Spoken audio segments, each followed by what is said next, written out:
Praise the Lord, niggas. I will, actually. You should. Don't push me. Don't push me, all right? Because you're close to the edge? Listen, he's still good, you know. He's still good. He's not going to let you lose your head. Listen.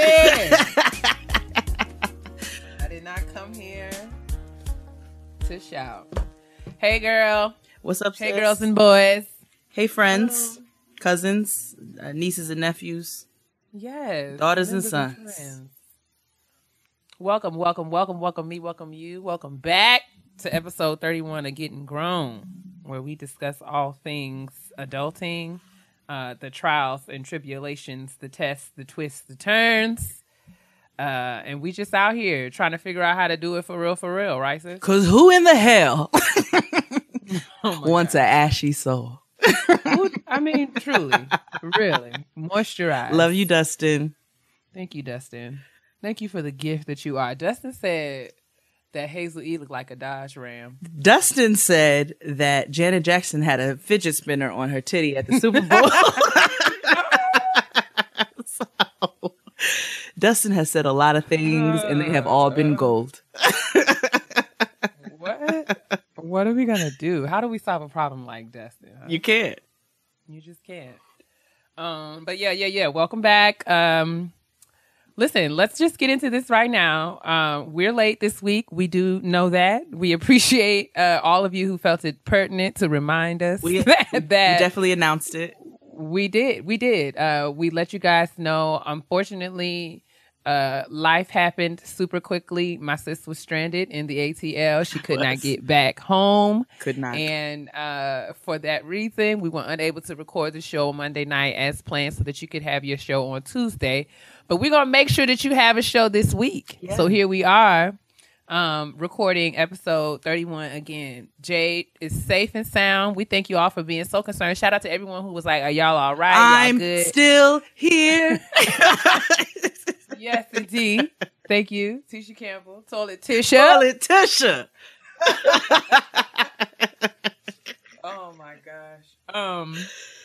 Yeah, y'all. We appreciate y'all. So concerned. We listen. Yeah. Hey, I still blows my mind. Blows my mind that y'all that as many people noticed that we were not in your podcast apps on Tuesday. And we are most appreciative. However, just like I just want you all to know that a nigga was in the airport for a smooth 4.5 hours trying to figure out how to get back to record for you all. Really, like deadass was really like I was working hard to get back to New York specifically to record Getting Grown. I could have stayed in Atlanta till Tuesday. I did stay in Atlanta till Tuesday against my will, but I like originally could. I was trying to get back for you all. We let you all know we was gonna be late, and niggas was still like, y'all ain't coming, or how far are you? I mean, in fairness, we did not let them know how late we were going to be. So people thought we was going to be a couple hours late or a day late. I definitely said later this week. I for sure said later this week. Okay. Well, I'm trying to get... Okay. I'm going to be quiet. Definitely. I tried, y'all. I just want y'all, when the door says push it. Don't pull it. You know what I'm saying? Reading, comprehension. I think as a people, we could all do a little bit better about reading for understanding. That's it. You know what I'm saying? That's really all. The same thing for listening. My brother always used to say, I always say I'm going to put it on a t-shirt. Listening is a sign of intelligence. It really is. So many of us don't really listen. You know what I'm saying? We just out here hearing. Don't be offended. You get on the ones that you love. That's what I'm saying. We all out here trying to be better. That's it. We all out here trying to be better. That's it. And speaking of, we've been receiving some emails, right? Some very interesting ones. We thank y'all. You know, the Getting Grown podcast at gmail.com email inbox is always Poppington. Okay. Like a and we appreciate that, right? We do. But there's sometimes, you know, I understand feedback is good. It's you know what I'm saying? How are we supposed to learn and improve and grow without feedback? That's just like going to class and never get no grade. So we understand. Absolutely. People going to have feelings and criticism, constructive and not so constructive. But you need an evaluation at work. I'm down. You know what I'm saying? Comprende. But there are some, there's a difference between like feedback and just straight up like, how do I want to phrase this? Feedback and just straight up like my mother always told me directives, like directives. We get quite a few of those. Let me just say this. I owe Jade an apology. You do not actually. What I want. Okay. No. I'm going to cut you off now. I'm going to cut you off quickly because. I owe Jade. Nah, you don't. Okay. So listen, we're just going to keep it real funky with you all. So like this show is, this is not an episode of The Real World. Keia and I did not meet on the first day of production. All right. We've been friends for years. Like long time. Like when her hair was long and permed. And indeed. Relaxed. I'm not a soft nigger. So if I feel bullied or like somebody's being mean to me, I generally have a way of being meaner back to them. Yeah. I mean, I know that. So I know that it's hard to read. Some people, if you're not familiar with us, and not only just us, but like our entire friends group, we rag on each other all the time. Nobody's nice. Like we just as a collective treat one another like trash, and out of love, like the sincerest affection. I mean, not qualifying this or justifying this to anyone, but it had come to my attention that there were people who were concerned about the way that I treat Jade. I didn't realize that I was treating Jade any particular kind of way. Me not allowing her to express herself, me telling her to shut up, me cutting her off. Listen, these are things, a lot of times, y'all listen to the show is legit listening in on me and Jade's genuine day-to-day conversation. Organic. Or like, it's not, listen, I am naturally irritated. Like, I'm a natural troll. This is how this is her love language. This is how she shows people that she cares for them. She does things intentionally to get on their nerves because she enjoys watching me react. Or I cut somebody out for it. And the more people react, the more I laugh. I don't know if y'all noticed that. I mean, exactly. As much as I tell Jade to be quiet, she just the laughs bellow. Like, they literally echo and get louder. She isn't. But listen, I know that there's a difference between our banter, the way that we exchange with one another. I have so much respect for Jade. I think she's an awesome person, an awesome mother. I would never ever do anything publicly or privately to disrespect her, but as friends, when we get on one another's nerves, we could check one another. We could be honest. We could be genuine, whatever. And we do, as we'll probably get into later in the show, there are areas in life where Jade and I don't agree. Yeah. But because we connect on other levels, because we share values, and because we have genuine concern for one another, we can disagree. Right. And we can respectfully, and it's no love lost. So I hope that those who are offended by the way that Jade and I engage will take this as, as I mean, I thought for a long time whether or not we should just not respond to it or pay it or whatever, but I don't know. I wanted to be clear that if there's any confusion out there, Jade is my friend. She's my sis. I don't treat her. I mean, even if I do cut her off and tell her to stop singing, that does not mean that I don't like her, and it does not mean that she's going to stop. That I'm going to stop doing it either. So yeah. You're once. No, here we go. Twice. Oh yes. 3 times a lady. I'm just gonna let Jay sing the whole show. I'm done. All right. I'm done. Yeah. But for the young lady who wrote in, I hope that you are not offended. Really, like it's all love. It's love. But Keia and I've been friends, and I'm sorry that it makes you uncomfortable. We not new to this. True to it. We've been friends. Yeah, It's a very sincere and organic sistership, and so. We've been cutting each other off for years. You just got to deal with it. So anyway. No shade. Keep listening, sis. Hopefully I won't deter you from doing that But if not, there are a myriad of other podcasts out here for your listening pleasure and delight. And I thank you so much for coming to my defenses. Indeed. But I'm a real mean nigga. Like, I really know how to get it in. This is the same nigga that threw bananas at somebody. You threw a banana at somebody here recently? I did. And you'll hear about something else that I threw on Jade and XD this week. So tune in. Tune in for the latest. Yeah, if you have any doubt whatsoever that I don't know how to handle my own, go ahead, check that out on Friday. So let's get into it this week. How was your week and weekend? Man. My week was cool. My weekend was I stayed home and did lots of work. I know I'm going to be on the road here, traveling the next few weekends coming up until Thanksgiving. So I took the opportunity to just enjoy my own little apartment, my own little space. I stayed home. I made use of the cable that I pay so much money for on a monthly basis. And I did work. I had a weekend to-do list because I'm a real live adult now. I made a to-do list before I left work on Friday of all the stuff that I needed to do before Monday. And, I'm a real G because I checked all the things off. I'm out here making boss moves. Hey. But yeah, it was a low key weekend. This work week has been full but productive. Same old. Word. How was ATL? How was the pop up? How just fill niggas in?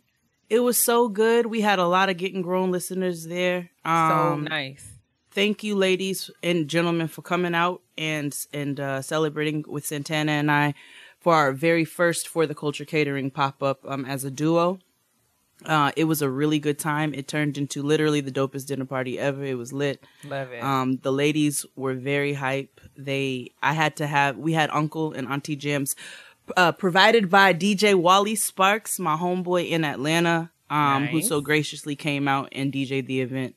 So he was able to give them the Auntie and Uncle Jams, and then he turned it up because I turned to him and told him that I needed some nigga shit. So he started playing Gucci and booty music, and it was everything that you want while you're eating pork. So it was a good time, but thank you guys so much. And to the lady with the Airbnb, I wish there was a way for me to shout her out without just like putting her address out there, but she was Black owned. If there's a way for me to like link you guys, I'm going to try to do so in the description box. If you're ever in the Atlanta area, it's a super convenient area. It's a very, very cute house. So we moved all the furniture out of the living room, but we worked hard, but it was very fulfilling. It was very fulfilling. That's awesome. I love that. But Southwest Airlines pissed me off. Oh, wow. The whole time. I was 3 hours delayed going because of crew rest. I don't even know what I was like, do they need to take a rest, sis? They needed They didn't schedule that in the flights? Like they just delay a 6 o'clock probably flight to 9 a.m.? Well, they just were probably backed up. They might have been delayed earlier in the day, but there's only like there's an allotted number of hours that they're able to work per day. So that's fine, but don't schedule flights if y'all work too much. And then on top of that, when I was leaving Atlanta, my flight was delayed 4 times. 4 times. Why you mad? I was pissed. Tell her why you mad? I will. I was pissed. 4 times the flight was delayed to the point where I was going to miss my connecting flight. And then the young lady behind the counter, I think she was young, but I don't know. She said to me, okay, well, what I can do is reroute you to St. Louis and then to Chicago, but there's no guarantee that you're not going to get stuck in one of those cities. What? So why would you try? I said, what are you going to put me on in which I can get home guaranteed? Why would you even suggest that to me? Listen. Anyway, it's not petty peeves time. Sometimes the skies are not friendly, sis. And they weren't this weekend, but it's fine because the party was dope. It was lit. And I really, really thank all of you guys for coming out and showing your support for not only for the culture and for Jade of all Jades, but for Getting Grown. Because they specifically were like, I was in the kitchen. We were plating and getting things ready. And I'm like, I'm here. Yeah, I listen to Getting Grown. Yes, and I was like, girl. Yeah, nigga. Yes. So shout out to y'all. Oh, well, when is the For the Culture Catering event in the DMV? It's actually very soon. We're planning dates very soon in DC and also in Chicago and New York, of course. So stay tuned for those coming very, very soon. My birthday is coming up very soon as well. Oh, I know, sis. I know. And it's a big one for you. Oh God, we don't have to talk about that right now. Is there anything in taking out the trash this week that we need to cover before heading to the before we shout out the sisterins? Oh, let's see. What happened this week? What did we miss? I think we missed the Gucci Mane wedding. I didn't miss it. I watched it. Well, we missed it for the show. So, oh, well, true. What were your thoughts? I mean, I thought the wedding was, did we? I feel like we talked about it on the show. No? We didn't, sis, because we recorded last Monday. We talked about, okay. I watched it, and it was $1.7 million worth of wedding. And it was 1.7 stars. I was high-key disappointed. I thought that it was a little lackluster. The quality of points. BET's cameras. There were high points. I really enjoyed Keisha's dress. Did you? I liked it. I mean, and I enjoyed that she hit them with the step touch down the aisle. She sure did. So y'all going to get into this step touch. I'm going to march right in. This with a sully face. Processional. I did feel like, though, it wasn't, I was expecting to feel a lot more love. Like, I felt like both of them were standing up there like they was waiting on the number 6 bus. I agree. I thought they were waiting for the 42. But I feel like a $1.7 million event has to, like, it wasn't a wedding. It was like an event. Like, it became a production. They cut their cake with a sword. I mean, grand. But everyone's entitled to their own taste. Oh, no. That was the latest part of the wedding for me. I mean, it was exciting. I was saying that in there a positive were things manner. that, I thought were, interesting to behold. I will say that there was a fumble by my homie, Toure Roberts. He fumbled. And I felt like I knew what he was going for, but words mean things, right? So he didn't say what he was going for. So when he was talking about like the inconvenient love, I felt like I knew what he was trying to say, that, their love was resilient. He was locked up. Right. Their love was resilient and able to withstand inconvenient circumstances. She was his ride or die. Right. Like the hold you down. Like, love is supposed to stand through and, through difficult, inconvenient things. But the love itself, it's not necessarily inconvenient. I felt like I knew where he was going, but that's not what he said. And that's not what he said at all. So I don't know. I mean, I don't want to sit and critique, but I thought it was cool. I did. I don't regret watching it. I thought everyone looked really wholesome and pure and saved in their white. It blessed me.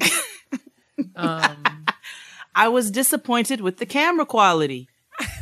It looked like it was filmed at the Brown Sugar. I was disappointed with them hosting wedding. With the whole that Carucci and that other young lady. What's his name? I don't know. I was so sick of him. Like, why couldn't we both of them? Did we really have to have that? Like, did we really? And I just felt like who they picked to speak was dry as Hazel. Why would they really want, for what? Why would they feel like we needed to hear from Kim Zolciak? Why? I don't need to ever hear from Kim Zolciak.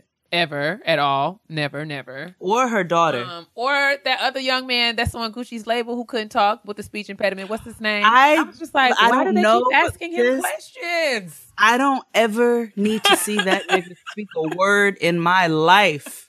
I don't ever need to see him utter a breath. I was like, all the people at this wedding, they decided to speak to these people? Like, why? Why for? He's got the same reading comprehension as Noah. I was struggling it was cool though. I am puzzled as to why the wedding comes first and now we have to go back in time to see her plan the wedding. Like, because logistically for Keisha Kayor's reality but show. I'm saying, it seems like would the reality show lead up to the wedding?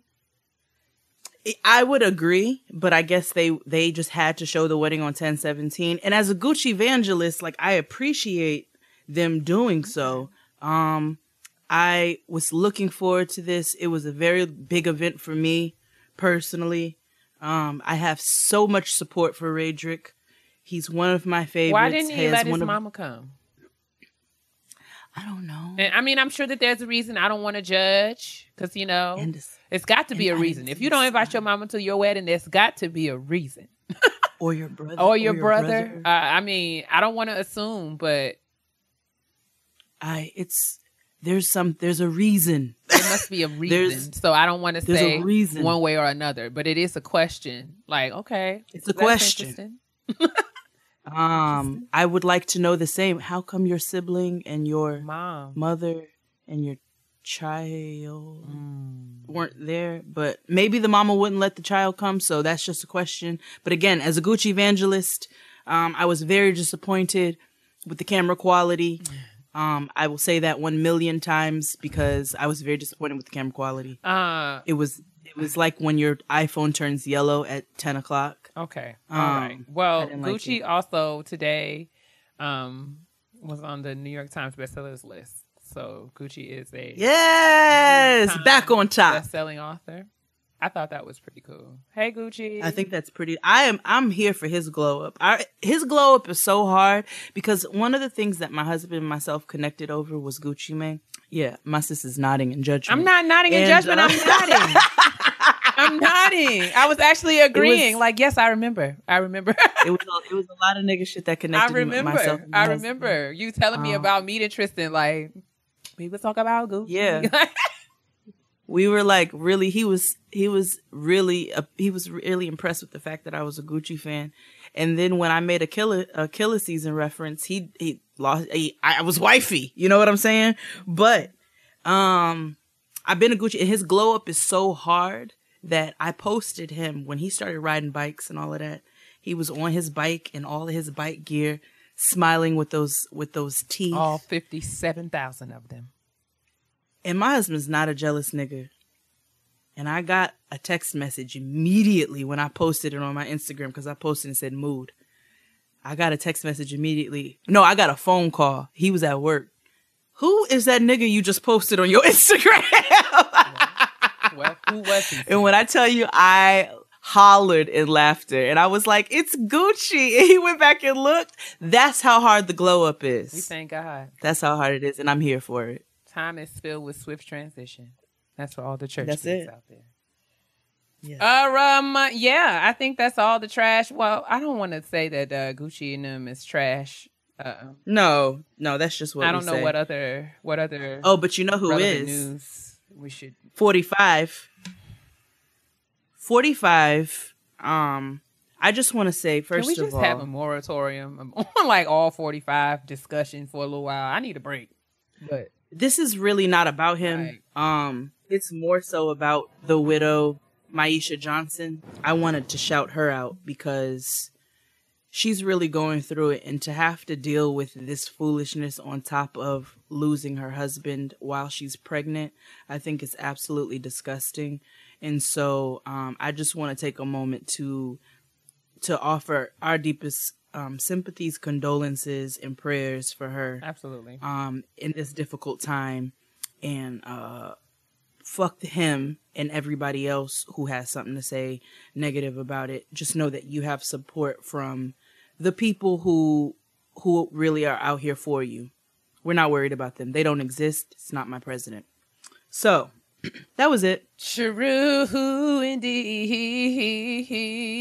What if that was like? Oh, and shout out to the stripper strike, NYC. I support you. I stand behind you, sisters. The strippers are on strike? They're on strike. They're upset. Why? Because the darker skinned strippers are not getting, they're being discriminated against in the clubs. And the bartenders, they're not hiring darker skinned bartenders. What? They're only hiring light skinned ones who are stealing the strippers' money. What? And are allowed this is to really dress happening the same in 2017. This is really happening. I saw videos of, and I didn't know who were the dancers and who were the bartenders, and that's a problem. Because as long as I've been going to the Shake Club, which has been a long time, we've been able to differentiate what's happening between here? dancers and the servers and the bartenders. And so for the bartenders, and as a bartender in her spirit and in time, I do not condone you all stealing from the dancers because this is their way of making money. And so I support them. So shout out to the hashtag Stripper Strike NYC. I stand behind the dancers. Well, all right. My sis is popping right now, like. All right, it's time for shout out to my sis. Oh, look Late. who wasn't I was on late. time. I had another tab open. I would appreciate if you would reserve your judgment. CP time. Shut your mouth. That's usually what happens Shut to your me. stupid mouth right now.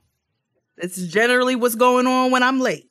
I had to get you back. Girl, relax. You proud? You want a parade? What you want? $1? A pickle? What you need? Yeah, sure. I love all of those things. Anyway. Sour, please. Anyway, or whatever. And shout out to my sis this week. We are actually shouting out a business that's near and dear to my heart. This is a great segue from my petty peeve from last week for all of the Band-Aid feet of America.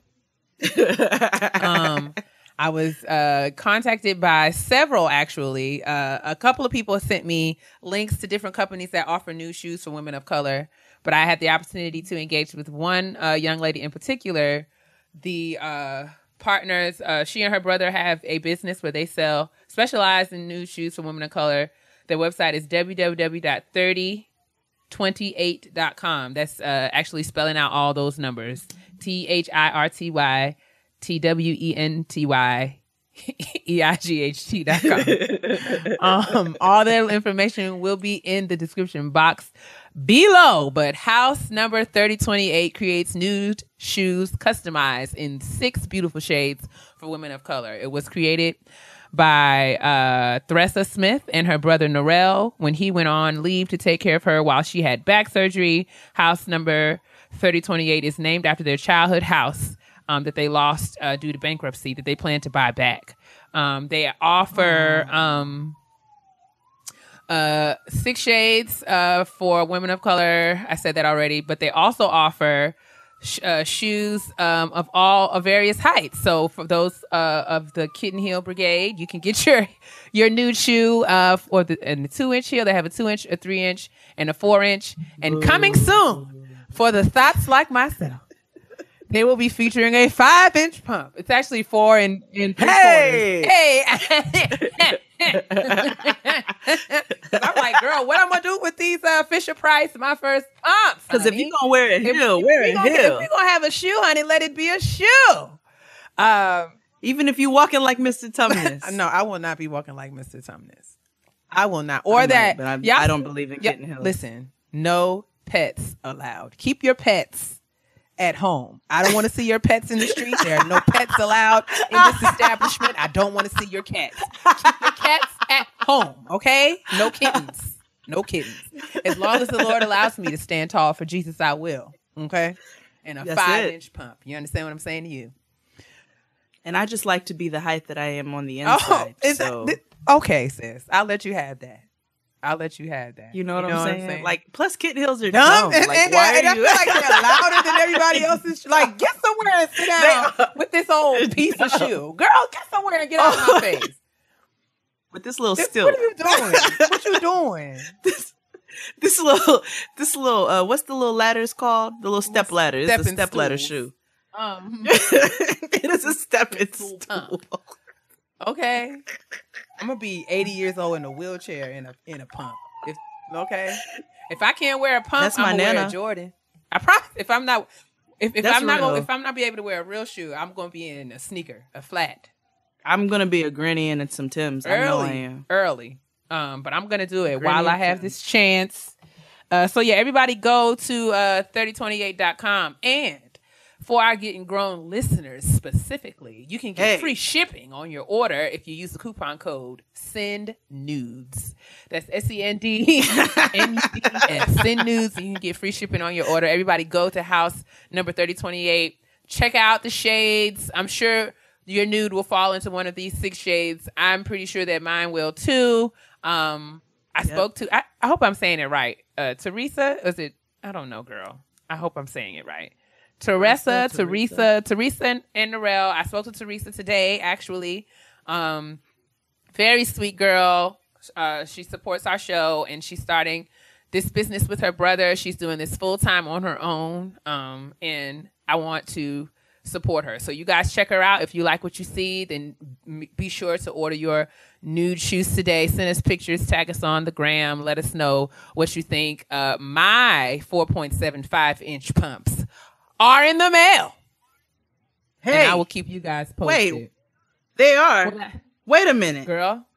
Wait a minute. Speak your grievance. Speak your grievance. Okay. Salad Gate 2.0. Salad dressing gate. Teresa. Where are my shoes? How come Keia gets shoes and I don't get shoes? Is it because my nudes are generally available? Well, let me tell you something. I ain't got none. Sis. And I want to know why Keia gets shoes and I don't get shoes. I want shoes. Not fair. How am I going to wear the shoes and be able to tell other people to buy the shoes in their shades of color if I don't have the shoes? Valid argument. But I feel like Teresa and Norelle is going to hook you up just like they hook me up. You know what I'm saying? Just like they hook our listeners up with this coupon. Me want shoes. Zapatos. So you like Spanish and Jamaican at the same time? Okay. Yes. Well, you know, yes, I am in real life, but truly. Still. But yes, y'all, Jay, go ahead, pick I'm gonna tell you what your shade is right now, sis, because I know it. It's honey. Oh, is it? Your shade is honey. Yeah. Go ahead and I'll take that. Get your new shoe. That's not disrespectful. At least it's not. Thank you, Teresa, for at least making my shady bisque, cashew, sand dunes. You know what I'm saying? Like I appreciate that. I really sunrise. I'm glad that you I really appreciate the fact that you named my shade after something that is wonderful and sweet. But I want one or two. Listen, girl, we will figure this out. We'll get to the bottom of this. But in the meantime, in between time, y'all make sure y'all go to 3028.com for all of your nude shoe needs. They also support come in. Black they have business. Patent leather and they have a matte. Pick your pleasure, ladies. Pick your pleasure. And I'm anxious to see what they look like on the foot because, the vamp of the shoe, we can talk shoes for a long time, but I'm interested to see how the vamp of the shoe plays on the foot. You know what I'm saying? Toe cleavage or no toe cleavage is what I'm after. But I'll keep you all. Are you a toe cleavage I'm not a huge toe cleavage girl, but I feel like if we go too far up, if you don't have a little bit, you're bordering on Deaconess Senior Usher Board number 2 shoes. You have to show. I like my butt crack tied in. I like it tucked a little bit. I like my shoe crack tucked in a little bit. A little bit, but I don't need all toe cleavage. I don't need all toe cleavage. That's weird. It's a lot. That's what my lubes do. Most lubes do that because Christian Louboutin specializes in ridiculous, like the vamp. It's like you're wearing an open-toed pump, essentially. I don't know. All I know is he specializes in whatever the opposite of comfortable is. He said that he's not here for your comfort. He wants your foot to look like sex, and that's what it does. Yeah, well, you stand by your word. Oh, yes, he does. Oh, yes, he does. But yes, that's the shout out to my sis this week. Y'all may be sure to check out the website. Let us know what you think. I'll give y'all my testimonial when I get some shoes. That's it. Ooh, girl, you mad? You are bigly mad about it. I know you're not talking. Listen, but I had got my salad dresses though, didn't I? And they was gooder than a mug. They aren't they? Oh my God, I'm almost I had out. used them to season some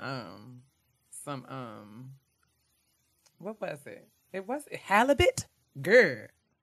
I made some sauce for a meat. It was delicious. Meat. You said but that anyway. Very I made some sauce for a meat. For a meat. You had meant that. I made some sauce for a meat.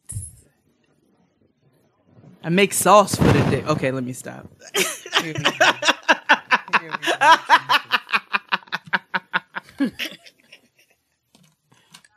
Freestyle go off for the day. Oh, so before we get to Kitchen Table Talk, we need to actually go back because I forgot to ask you if you had received your invitation to another wedding that had taken place in this week's celebrity news.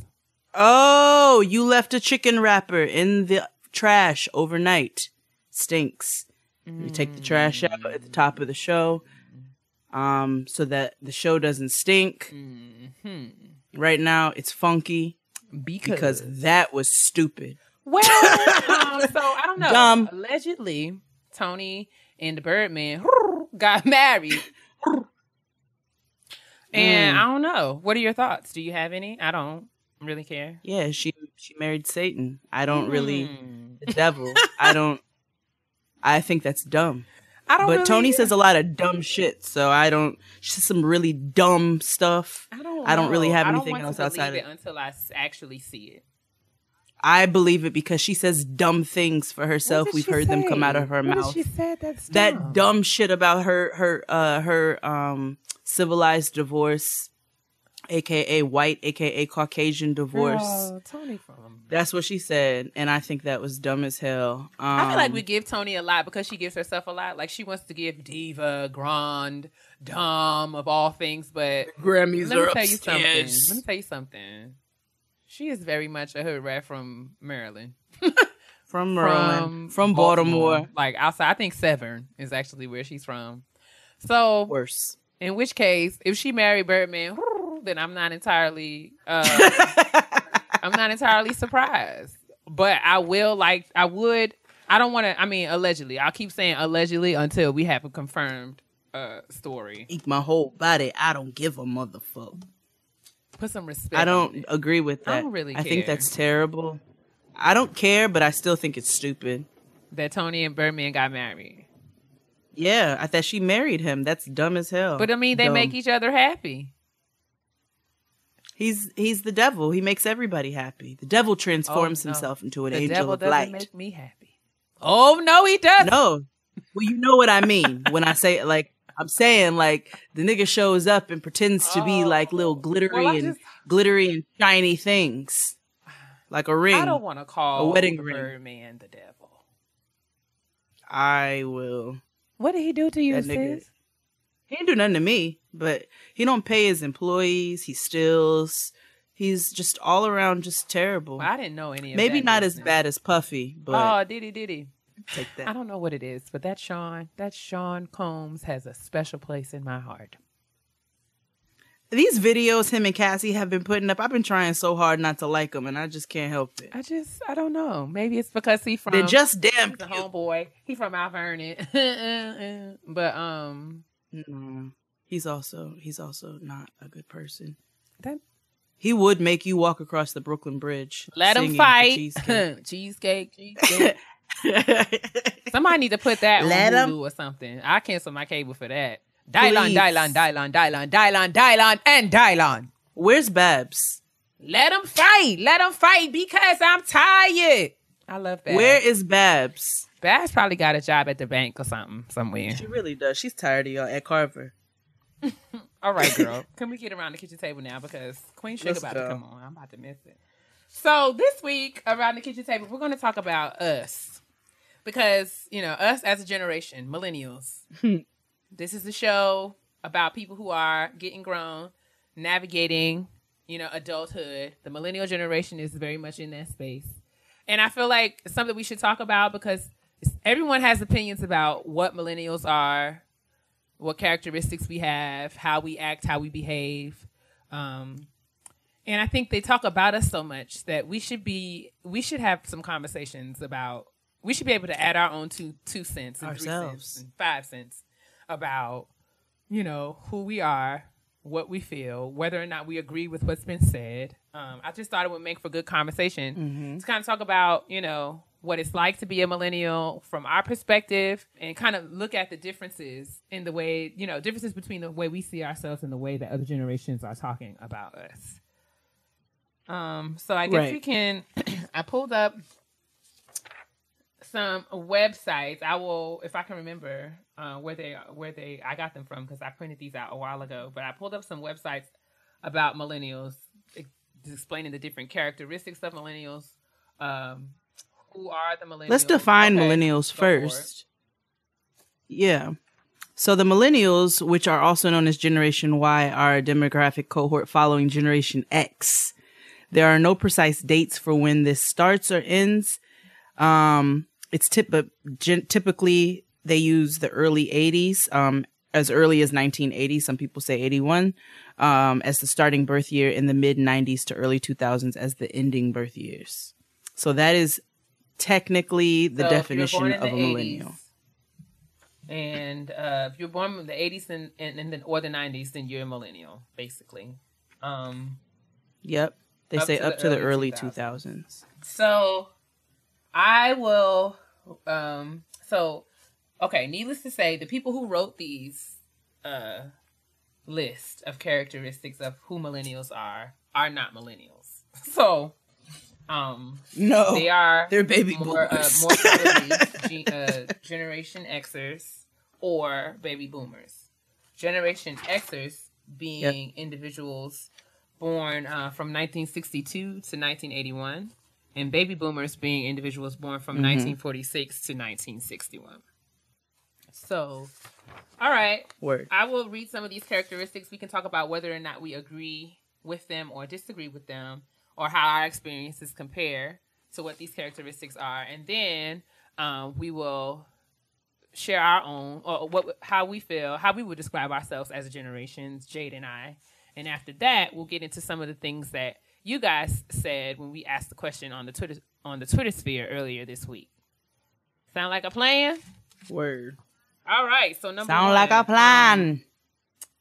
Special. The characteristics of the millennial generation. The first characteristic here is that millennials have always been treated like they are special or important. They are very narcissistic. They're the generation of children that has been the most wanted. So parents have celebrated every milestone with celebration and praise. They celebrated every celebration, really? Okay, so they may carry a sense of entitlement about them and have an expectation for frequent positive feedback. And they don't really respond to negative feedback well or at all. It's been instilled in them that they are vital to the nation and to their parents' sense of purpose. And they feel that they are here to solve the world's problems that older generations have failed to solve. They may claim to want privacy, but they crave attention. So what are your thoughts, sis? Do you think that that's a crock of bull-oney? I agree. Or do you agree? No, I agree with parts of that. I do think that millennials have a tendency to be very narcissistic and make things about them. And we have platforms now. So I don't disagree with that either. A lot of people have platforms. They probably have too much platform, too many soapboxes. But I feel like niggas been standing on soapboxes for a really long time. It's just now you're able to be seen by so many people who don't know who you are and can chime in on your life. Agreed. But I also wonder if, I mean, I guess you can say this about every characteristic that we will talk about, but it makes me wonder, like, I don't know if that's just a characteristic of our generation, like in who we are, or is it just that other previous generations didn't have the level of access to different platforms or stages that's a good point. Do right now, and that in which case, like, I don't know. I have this will come out as we continue the conversation, but I feel like nothing is new under the sun. A lot of the things that people do now, they've been doing it. They just were doing it in different ways. So I do agree though that this generation of children were like really special to their parents. I think that I know I was a mistake, but I don't. I mean, I just feel like the ways that I don't know. I think I don't know whether or not I was playing. My mother's never shared with me whether or not I was an oops, but I don't know. I guess even in looking at other, in my family, in my friends, I feel like babies are a little harder to come by these days. I think that it's not as focused on. It's not made as important for people to get married and have babies in our generation as it was in generations prior, which I don't necessarily think is a negative thing. No, but I mean, even in the sense of like made a priority. Yeah. I mean, I don't know. Maybe I'm not articulating this the way that I mean it, but I don't know. I do feel like moms were really excited to be moms during our generation. Like when our moms were when we were younger. I just think about like it seems like there was a lot of like I don't know, like parents were like really excited to be parents. I don't know how else to say it. So I do feel like children were prizes. There was lots of like, oh my gosh, that's my son, that's my kid. Like get whatever you want. I think Generation Xers had to live through baby boomers who were products of previous generations that had to live through the Depression and stuff. So I think, especially in African American communities, you know, as we've been able to get more education, more access to wealth and different experiences and all kinds of things, we're able to afford our children with things that we were not able to have before. And as such, I think, you know, we probably got things that the generation before us didn't get. Absolutely. And we'll get to that too. We will. Yeah. Anyway, so the next one is, so wait, I did want to say though, they feel that they are here to solve the world's problems that older generations have failed to solve. There's a shirt out there that says, it's a disrespectful shirt, but it says, I'm not my ancestors, or something like that. I'm not my grandfather. You can catch these hands. I don't know, something along those lines. And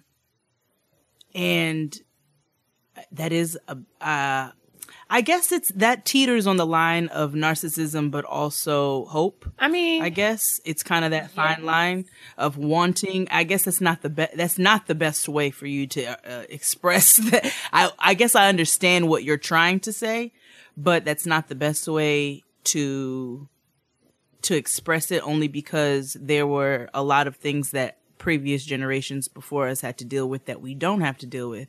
And there are things that we are having to deal with that previous generations, that we see how things have not changed even in 2017. Yes, but I also feel like this speaks to the things that we value as a generation. So I feel like this generation does not as much. I don't think that we give as much deference and respect to history. And, I agree. To a lot of things. And we don't, many of us, I'm not going to speak generally, but many of us don't really have knowledge of, like you were saying, some of the things that other generations have had to go through. And as such, we make light of certain things. And, you know, that whole narcissism and individualistic, you know, that nature, that being more inclined to go for ourselves versus being more acknowledging of the collective experience, which is a trait of previous generations. I think that's what that more speaks to. I definitely feel like, you know, they feel that they are here to solve the world's problems that older generations have failed to solve. I don't know. I think that that's a little harsh. I don't see. I'm an early millennial though, and I'm a millennial raised by a baby boomer. So I think that my experience is going to differ a lot from a millennial that was, you know, born in 1998. Very much so. I mean, I know Bobby Brown songs. But I also feel like, you know, so I feel like there's a wider range, and I think there's more variation in this generation than there has been in other generations. So I don't want to spend all the time on the narcissistic one, even though that's probably the biggest. I mean, because we have a generation. I mean, a whole, like, Instagram wouldn't be Instagram if we were a narcissistic generation. But that's like selfies. Come on. Selfies. So the next characteristic, and now selfies with a C. Oh God. The next characteristic is sheltered. Millennials were highly protected as children. They grew up in a time of increasing safety measures, such as car seats, baby on board signs, school lockdowns. And I will add this is not here, but I feel like millennials also grew up in the time of like Columbine and all of these other crazy things that were taking place where parents would be super protective of their kids. 9/11, come on, all these craziness. I kind of agree with that. They were rarely left unsupervised. That's a lie. That's a lie. I had a house key at like 7, 8. I don't believe tops. that, but I do feel like maybe that's like that might be a regional thing though, because we were raised in New York. Or I don't know, because I think I do feel like that is an early generational thing. And we do live in a world that has gotten increasingly crazier as time has gone on, or maybe it hasn't gotten crazier. Maybe we just have more access to more information all over the place. But no, I do think it has gotten crazier. And I feel like, but I did come up in a time where I had my own house key. Like I knew, and I feel like good. definition, like unsupervised now doesn't necessarily just mean like left alone, like in a house. But I feel like we can even add to that, like leaving unsupervised being like nobody's watching you specifically, like, you know, unsupervised. Right. Like, you know, being raised by the television, being raised by your iPads, those kinds of things can also be added into that equation. Knowing how to wash your clothes at 9. Latchkey. Knowing how to cook food without burning your entire house down. Self-sufficient. So they were sheltered from having to take care of their own conflicts as parents advocated on their behalf and spared them from unpleasant experiences. That is not my testimony, but... Nah, same. I will say though, I feel like as someone who worked on a college campus though, I have felt the wrath of a helicopter mother. And you know, to the point we were talking about last week, my mom did spare my brother from the unpleasant experiences of having to do his FAFSA for himself. So maybe. My mom was just kind of she wasn't overprotective at all, because we had a lot of freedom. But at the same time, my mother was one of them real paranoid Black mothers, like the kind that not only instills caution in you, but extreme fear. Because my mom would say crazy shit to us. Like, we'd leave the house, and it was fine for us to leave the house on our own, but it would be like, if anybody tells you to get in their car, you do not get in that car. Do you hear me? If they pull a gun out and put it in your face, you tell them to shoot you on spot before you get in that car. Because the things they're going to do to you are going to be way worse in private. That's literally like the shit my mom would say to us. Like, I'm like verbatim. It's so... that was crazy. She would go, and I'm not even going into my mom will go into detail. Oh, man. You know what I'm saying? About the places that people would take us, the things they would do, to the point where it was like, all right, girl, like, I get it. I'm not going to get in a nigga's car that I don't know. And I never planned on doing so. But thank you so much for instilling that extra layer of fat caution on. My mom was she was a very involved and a very protective mother, no doubt. But I feel like one thing that she did allow us to have that childhood innocence and naivety when it came to certain things. It's nice. I mean, after a certain age, she would definitely like keep it real. But I can definitely like, yeah, I can definitely say that I was not exposed to a lot of things as a child because, you know, the grown folks' business was a real thing in my house.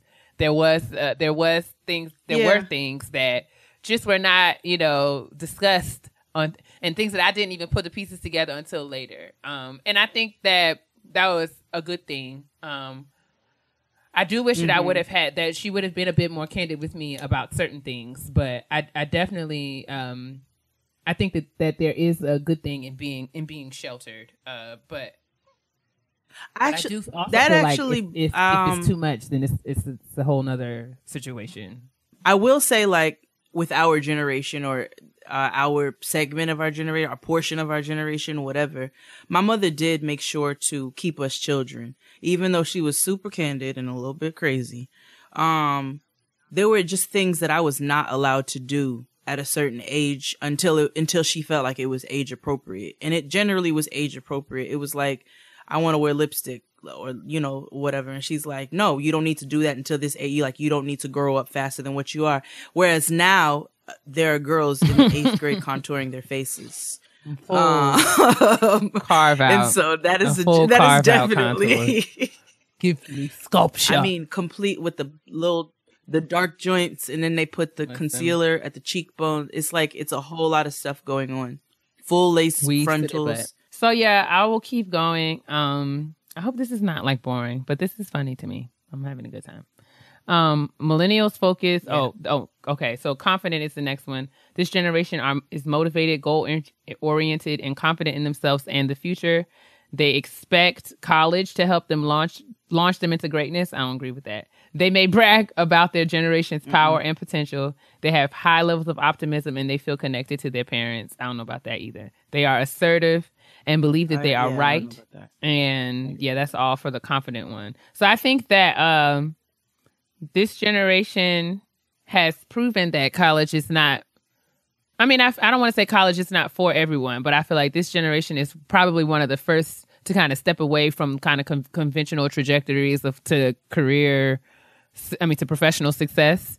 I think that this generation is a bit more strategic, or maybe not though, because I'm thinking I'm thinking about myself as an adult and how I think right now. But even still, when I was in college or getting ready to go to college, I felt like it was not altogether crazy if there was one of my peers or friends was just like, I don't want to go to college right away. It was like, oh, okay, what you gonna do then? Like, so I don't know. Right. I feel like previous generations kind of saw that everyone has to kind of go, you have to kind of follow these steps in order to have success. But I think our generation was probably one of the first ones to step away from that and say like, no, I'm going to go about it this way. Yeah. Once college really became a thing.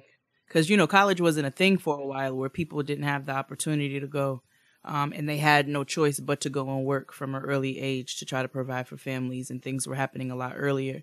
And then I feel like we really transitioned into a space where college became a super important thing. Like that is the absolute next step after high school. And like you said, I agree where this generation has kind of gotten away. Not everybody, but has kind of started, there are a lot of people who walk around saying college is not for everybody. Like I don't think that it is. I mean, I don't think college in a traditional sense is for everybody, but I do feel like everybody should have some sort of post-secondary skill set. Or however you get that is absolutely. Your business or wherever your passion is, like you should get that. But I definitely feel like we should all have some level of training about ourselves. Because proficiency is a thing, you know what I'm saying? Like, and Google is not going to do it. I know everyone's out there. I mean, Tiffany Haddish, I love that girl. Like, I think that she's amazing and I'm very grateful and proud of her glow up, but she got to stop going around saying that college is going to be replaced by YouTube, because that's dumb. No, that's like not things like because that. one thing we won't do on my watch. One thing I will not allow to go down on my watch is for people to go out, be out here thinking about the internet is just like this infallible, infallible truths on the internet. That's not the case. Like the internet is wrong 78% of the time. Like I want you all to know it. Just because somebody made a YouTube video about it does not make it credible. Just because you found it on the Google machine does not mean that it's a fact. Like y'all can't be out here believing everything that you see here on the internet, because that's just not it. You are not going to pay your bills on YouTube. It's just not going to Even though happen. there are some people who are paying their bills on YouTube, you also want to acknowledge that it takes a lot of work for them to do that. And skill. And money and resources. So like, it's not just like... And skill. And some of y'all niggas just ain't got it.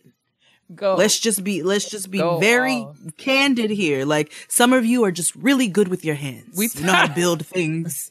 You know how to put things together really, really well. That's not something I know how to do. You know what I'm saying? Listen. Take value in what you know how to do well and then flourish in such. Bruh. But just like that young man who helped to host the Gucci Mane 1017 wedding. Wasn't he from like Instagram or something? I don't know who he was, but I know that I was not. I asked Twitter and they was like, he got the job because he's like Instagram famous or something. He has like some YouTube videos. Listen. And that's great. There are people who are Instagram famous who are also turning on the fries at McDonald's, and that's not shade. But I'm saying like I can literally trip and fall on my face and be internet famous. Like notoriety does not mean that you like, this does not, you can't conflate notoriety with quality. Like, no, you got to get a job. Like, no, you can't. You got to like, get a skill. Go get a trade. People are popular for not so good things too, but we're getting off track. So I'm just even our good sis Monica Brown went and got a nursing degree. Oh, okay? I love Monica and her platinum wigs. That's not shade though. Is what I'm trying to say. No. Monica can sing her tits off, but she also went and got herself a job and a trade. If she ever needs to fall back on something, she can forever. My girl from SWV, I just met somebody this weekend who worked with her in like human resources or something. Because what happens every month? Lily. Bills.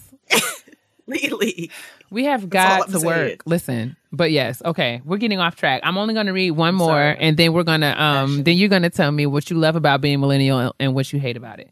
Pressure. This generation is we're tightly scheduled as children, and we're used to having every hour of their day filled with structured activity.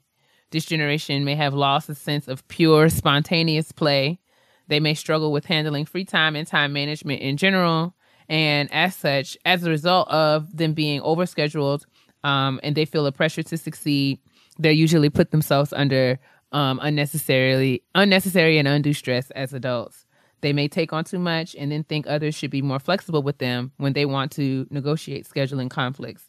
They think multitasking saves times and it is a smart thing to do, but aren't usually aware of the poor quality of results that come from doing 17,000 things at one time. I agree. I agree, man. It's so easy, especially now because our attention can be pulled in so many different directions. It's so easy to get caught up in that. But I think that the older I get, the more I'm seeing that there is such benefit in pacing yourself and, like you said, cultivating your passions and where your talent is, and just being able to do what you do super well. Right. So yeah, that one, I was just like, man, is that what it is? Like, I totally was one of those kids that had activities. Yeah. And I had, pressure was on me to achieve and to be great at all these different things. And when I look at my life right now and all the 43,000 jobs that I have, I wonder, am I doing this because I really want to? Am I doing this because I feel like this is what I'm supposed to be doing? Am I doing this because I have all these bills that must be paid? So I don't know, that I feel like that I've definitely was like, well, I mean, it's not so easy to say that I agree with that, but I kind of see it. I see it with other people. I see part of that definitely with myself. Not all of it. Only because I had activities. There were sports and I played the flute and like things like that. But for a good portion, my parents were pretty poor, and I didn't have the opportunity to be involved in a whole bunch of activity early on. You know what I'm saying? So we had that spontaneity that children have. Went out and got in a whole bunch of trouble many times. And I appreciate being able to have that aspect of my childhood. And I do think that has kind of been stripped away a little bit. But I also understand why. You know what I'm saying? I have a kid. And I realize all of the trouble that you can get into when you are bored. You have nothing but time to be spontaneous. And so I think it's important to find that balance between maybe being, overworking children and putting too much structure in their life, but also giving them a little bit of structure and keeping them a little bit busy and helping them to kind of guide their way into some sort of success. So I agree with that. There were aspects that didn't, that weren't my childhood, but I do see it with other peers.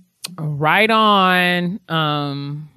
No shade, but I see you with that multitasking thing. Like that's all. That's right up. Oh, that for no, that whole latter half of that was spot on. It was the beginning part. Yeah, no, that latter half, because I do way too many things, bruh. I'm like way too many things, time, girl. I think I'd be tired and out here, but it's just because I'm trying to work. Because I have a skill. I have a job. A lot of them. Yes, several real ones. Several. So, okay, while we're here, let me ask you, what do you love about being a millennial? What do you think that we do really well? What jazzes you about our generation? And then on the other side of that, what do we do that you wish we didn't do sometimes or all the time? what I love about our generation is we are a very innovative generation. And a lot of that may come from convenience and access to things that previous generations didn't have access to, such as the internet. And it's afforded us a lot of opportunity to be creative. I think that our generation thinks outside of the box quite often now. And we figured out ways in order to try to manifest our happiness, which I think is dope. I also really love the fact that we have embraced importance of mental health. I think that is super important, and it is something that previous generations didn't place as much importance on. It was very taboo, not spoken about. So I love that we really focus on that. But I think that we are a generation of narcissists.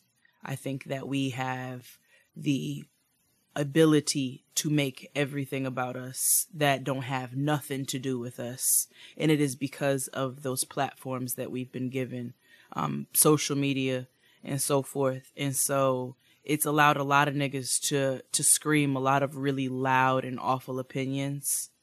And so that's probably some of the things that I don't like about our generation. What about you? I think, it's, y'all probably know what I'm going to say. I think that one of the things that I love so much about this generation is I feel like, we are the smartest, like legit, like we're the most educated generation ever. Yeah, that's true. And I think that that's amazing. I think that we have so much intellectual capital. There's so many bright ideas out here. There's so much innovation going on.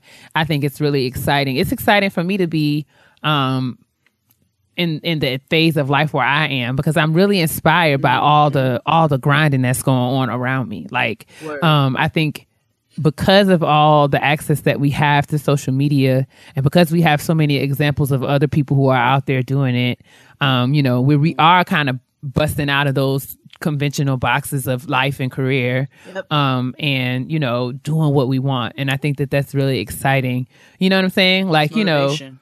If I want to have an event, I have one. I don't have to be somebody. I don't have to, you know what I'm saying? If I want to do something, if I want to build something, I have access to the tools that I need to do in order to do that. And I think that that's just, if I want to host 2 podcasts, you know what I'm saying? You can do it. You can do it. You can do it. You can do it. And I think that level of access is like really something that should be celebrated. But I think the risk that comes with that, and kind of the counter side of that, but that I don't so much enjoy, is that I think because of that level of access and how quick and seamlessly we can acquire some things, that we don't really have a concept of process, and we don't have a concept of the time and energy and focus that it takes to do certain things. And I think that we've kind of lost respect for craftsmanship.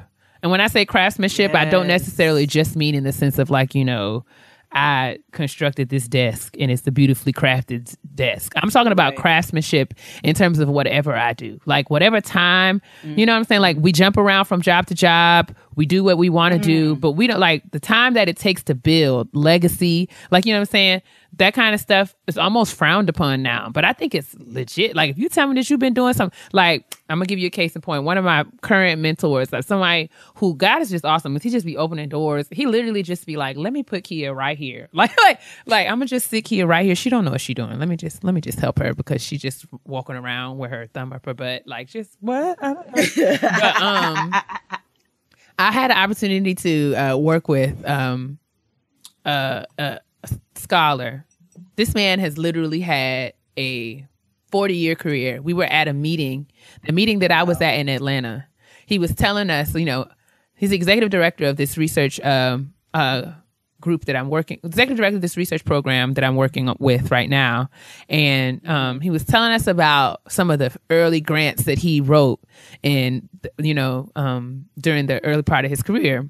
And he was saying, I had the opportunity, there's this really prestigious award. It's like this opportunity to kind of present your research in Italy at the Bellagio Research Center. Like, who knew that the Bellagio was actually like a real place and not just like the casino in Las Vegas? But anyway, that's how dumb I was. I was like, well, let me Google that. So he can tell us about this prestigious research awards. Like, you can literally, if you have this innovative idea, you can present in front of all these people, and you can go to Bellagio for a week, and it's awesome. And he was like, yeah, the first time I presented, it was in 1982. And my mouth dropped. Why? Because he was like, what's the matter? I was like, I was born in 1982. You have been doing this my entire life. You literally have been doing this work for my entire life. And I had enormous amount of respect for him, but it like tripled in that just in that millisecond when he told me that, because I realized that I was literally sitting next to a lifetime of information. And I was humbled and honored and so grateful, ready to cry. I went back to my room, had a little praise break, because I'm like, Lord, what did I do for you to sit me next to this man that has all this information, who is willing to teach me how to do the work that I want to do? So, I mean, I think that our generation, I wish that we can just learn how to respect the greats, man. Like, I think, and take advantage. I love sitting around older people and just learning, just being quiet and learning. I think a lot of times us as millennials, we get out here, we want to prove a point. We want to talk and say, oh, I know, and Mr. Me Too, and girl, get somewhere and shut your mouth and just be quiet. Like, I want to sit around. I want to sit around and learn as much as I can, because that's really what it's all about. It's not what you have. Yes, it's nice to have nice things, but it's awesome. Like, can't nobody take anything from you if you know. And knowing doesn't always mean that you have to talk. Sometimes you can just be quiet and listen. That's it. But yeah, I mean, I didn't want to go off on that tangent, but that was more like, I mean, that's really what it was like. Man, I wish that we as a generation could just have greater respect for the process and how long it takes to do some things. And I think what really taught me that level of respect was a dissertation. No shade. Because it's literally something that I had to do that no one could help me do. I wrote every word of that. Like I wrote, and I sat in a chair. I sat on my butt and literally typed every single word. There was no fast forward. There was no cutting and pasting. I typed every letter of that joint. So I feel like that, and in that process, it was horrible. God, like it was, I talked to Jade every day. I was writing, and I would cry. I would FaceTime her with tears in my eyes. I would be in my kitchen making spinach and mushrooms, and she would be laughing at me, and I would be like, sis, I hate it all. I don't want to do this. I don't know what I'm doing. I hate it. But, I would wipe my nose and I would sit down and do it, and I would learn that even though it felt like, I'm trying not to curse because I'm doing this Speak Life challenge in my church. Oh, but nice. It felt like SHIIT, not double I. Like some bullshit. Yes, honey. Felt like all of that. It was awful. Play it for you. Yes, but the process is what really taught me how to do this work, and that's what kind of gives me the credibility and the confidence to sit in the spaces where I sit now. And I'm still learning. But I feel like because I went through all the treachery, I'm able to come and sit in the rooms where I am now and have a little bit to say. I respect that so much, and I agree with you that I feel like prior generations are so much more patient than we were. Yeah, man. Or that we are. And I respect that patience. Now I do understand how you can turn that into, you can flip that, because that can also become a complacency thing. Oh, yes. Yes. A fine line between that. That's as a good well. point. You know what I'm saying? There's a fine line between complacency and patience. And I respect those generations for teaching badass kids for 25, 30, 40 years. You know what I'm saying? Staying at a job, you know what I'm saying? For the last 15, 25 years, they're able to retire from that job. I do love that our generation, a bounce around can be a negative thing, but I love that our generation is always looking to be better. Agreed. We're always looking to grow. We're always looking to try to find the next level, but you have to learn how to cultivate some of that patience and incorporate those previous generations so you can find that level of success. And, for myself, I ain't never wrote a dissertation in my life, clearly. I like, a nigga, yeah, I've never written a dissertation. However, when it comes to like cooking, you know what I'm saying? I'm good at what I do. Like, I know how to cook, and I'm really You've been proud doing it of for years, bruh. I've been doing it for a long time, and I appreciate like the event for this weekend. You know what I'm saying? You all saw the event. You get to see pictures and you see little videos, and we moved the tables and niggas got to swag surf. It's great, but the work that goes into that, I don't think people understand. You know what I'm saying? When it comes down to counting the number of heads that you have, how many portions each person gets, how many ounces they get. You got to do math. You got to figure out how much liquor to buy so that you're not overbuying, you're not overspending, figuring out where to host something so that you're not spending too much money, tables and chairs, every ingredient that goes into every dish that was made. Everything's homemade, every sauce, every rub, everything that was there took time and patience. And one thing I don't do well is bake. I'm getting much better at it. Before I couldn't bake a biscuit to save my life. And you know why I couldn't bake biscuits? Because you were impatient.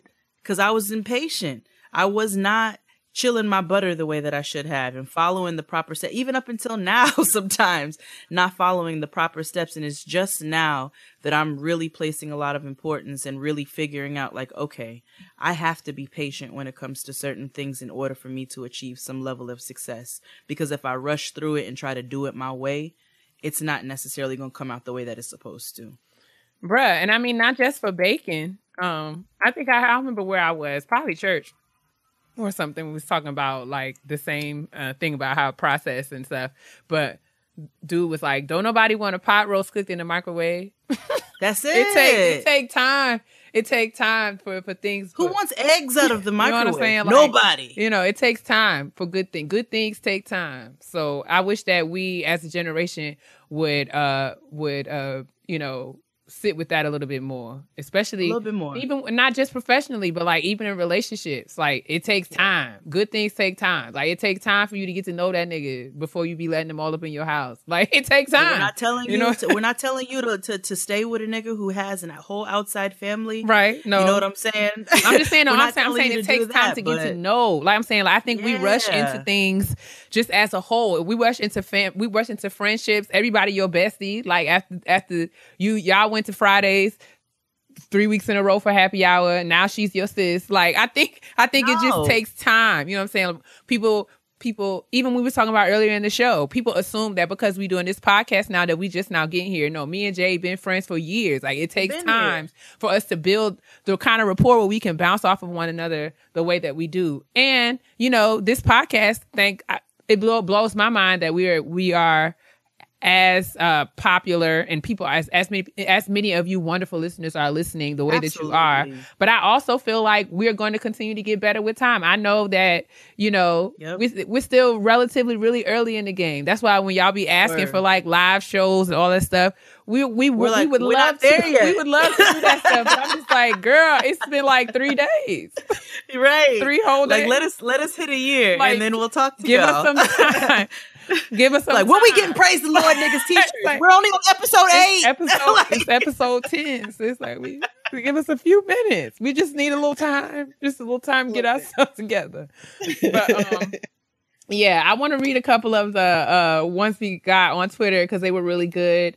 Then we're going to wrap this up because we've been talking forever and ever. At Cha Trail says, I love being a millennial. We are so loud about what we want. But what annoys me is that we want instant gratification. So clearly we were on the same page, sis. Oh, yeah. Absolutely. Glorious Dysfunction. That's such a good name, right? Her name is at Roxy Allure. The ability and entitlement to challenge social norms, relics, and ideologies for which other generations either accepted freely or were punished for. I think that was good. I think, like I said, with that education that we've been able to acquire as a generation, I think we are now in a position to be more critical of like systems and norms and the way, and just questioning why things are the way that they are. I think that's a great point. Glorious. Yes, I was having that conversation with XD the other day because we were talking about I need to say this the right way. I'm trying to figure out, I forget what it's called. Y'all gotta bear with me. It's when persons refer to themselves as they and their what is it called? What? You know what? Where they don't identify as the sex. Oh. You know what I'm talking about, right? I think so, but I don't want to. I'm not trying to be offensive at all. So don't take this as such for you guys listening. But anyway, you know what I'm trying to say, and it's going to come to me as soon as I'm done talking about it. But just in that sense where, this is something, this is new. I'm not saying that the idea of it is new, but people are still adjusting and learning. I don't even say learning, but we're learning. We're learning how being educated. Absolutely. Still being educated on things that we're not familiar with. And so that's one thing about our generation. And I think that ties in sometimes with the narcissism, where we tend to take things in people's ignorance or their early levels in that education of that particular subject and get upset about it. And you've got to give people time to understand where you're coming from. Now, this does not speak for people who are just complete, bigots or don't want to hear what you're talking about or, are disrespectful in how they refer to you. But this is speaking for people who don't know and are trying to understand. And I think sometimes with our generation, we tend to get very impatient in that sense as well, and get upset when people are not on the same level that we are in understanding a particular subject. And I'm just using that as an example because, that's something that's spoken about quite often these days. What is it? God damn, what is it called? You know what I'm trying to say, though. You know what I'm trying to say, and I'm not being disrespectful, but I'm just saying that this is a subject in which people are trying to be educated on. This is something that people are still learning. Crystal always, she has, no, you know what? I'm not even going to say that. I'm not even going to put myself out there like that. Nope.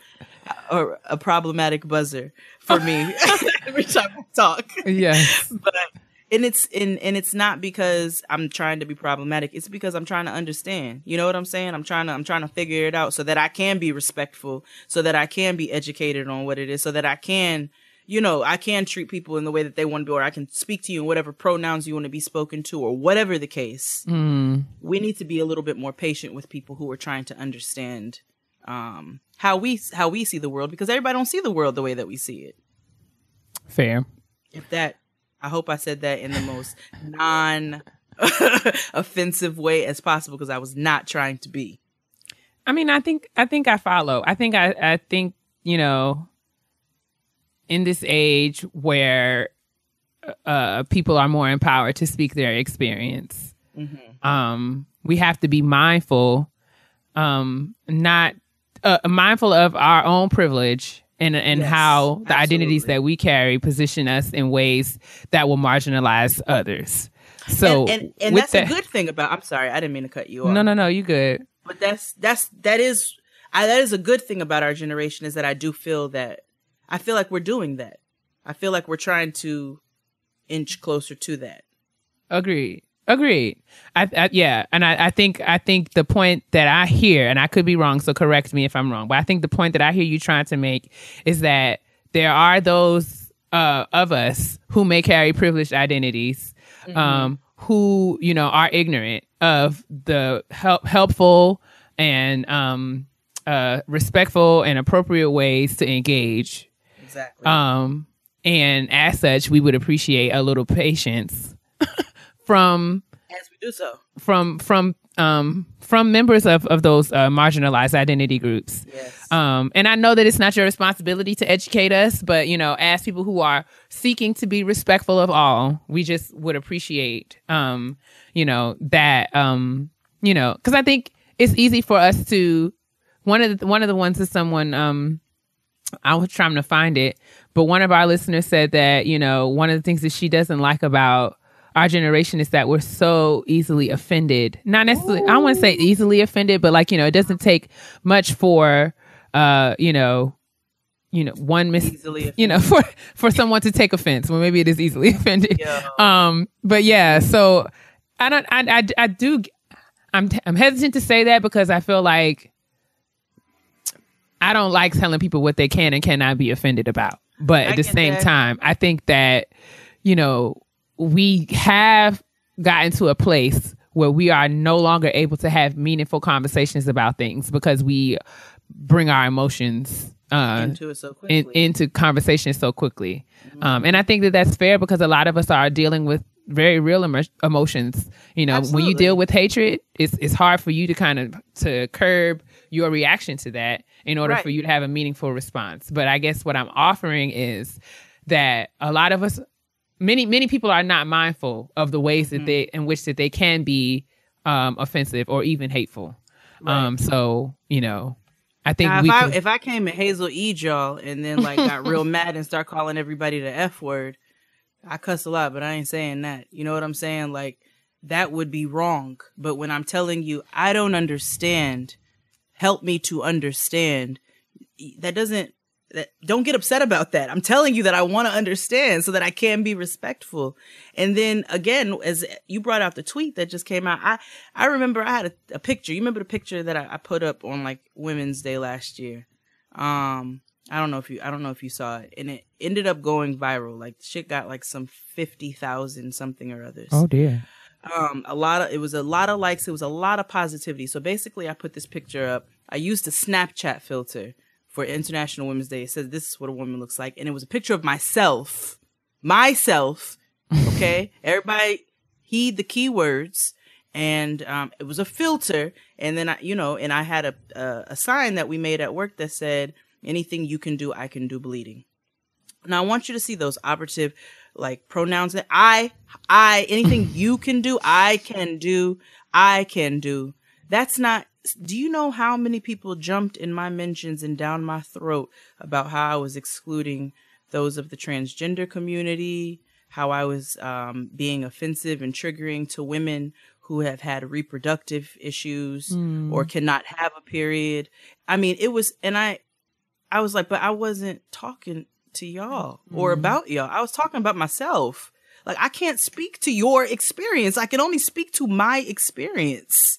Yeah, it's tough. And I mean, that was really, I mean, you can probably, attest to the fact that it was one of my main hesitations about even doing this podcast, because I feel like everything that you say, when you open yourself up to the public, you also open yourself up to be public scrutiny. Ooh. And it's not easy or enjoyable to be picked apart, especially this is a shame ass generation.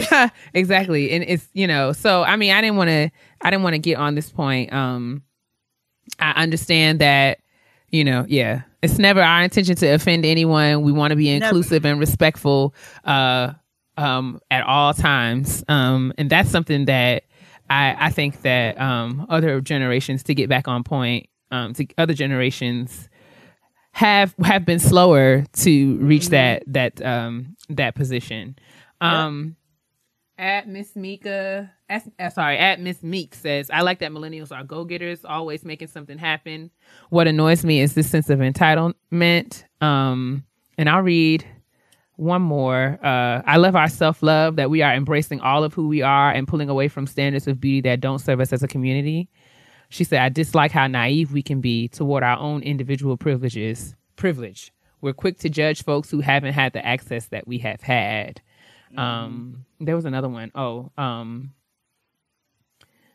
Miss JNYC 75 says, I also, I've come to appreciate the entrepreneurial spirit that says I can make anything a career. I also can't stand the fact that millies have little understanding of you don't always get what you want just because you ask nicely. So yeah, we can be averse to the no. That's for sure. Generation of toddlers. Absolutely. Even that being said, I mean, I thank you guys, everyone. I didn't get a chance to read all the comments that we got, all the tweets that we got. We got some really great ones. I love when you guys, oh, I had to read this one because it's just in my face. At Moon Leo Sun says, I love that we have a relentless spirit to achieve our dreams. Nothing stops us. I hate that reading comprehension is not everyone's forte. Talk about, who is this? Who said that again? Her name is at Moon Leo Sun. At Moon Leo Sun. Thank you. Because niggas don't read. Leo, Moon, and Sun. Thank you, sis. Because you had did that. But yeah, I mean, this, as usual, we just talking. I'm sure that you all will let us know your thoughts and feelings and opinions in the comments, and we welcome those. Absolutely. I just thought it would be cool for us to just talk about ourselves a little bit. Everyone, millennial is one of the most overused words in the world. I feel like everybody's talking about us and we don't ever get a chance to weigh in on what's being said. So I thought it would be a meaningful, productive, and enjoyable conversation. So I thought it was a good idea. Hopefully y'all didn't hate it. We can move on to Honesty Box though. Hey. Honestly? Truly.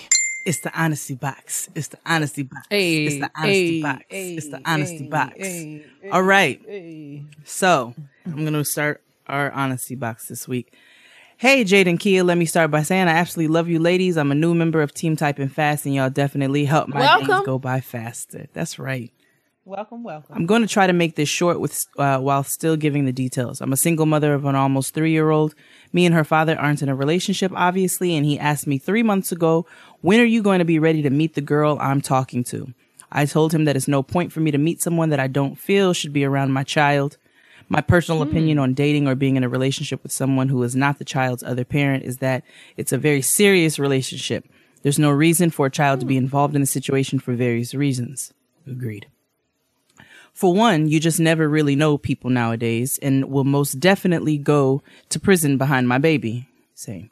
Recently, I guess he called himself frustrated that I won't let our baby be around his girlfriend. He basically told me he doesn't care what I think or believe. He's going to do what he wants.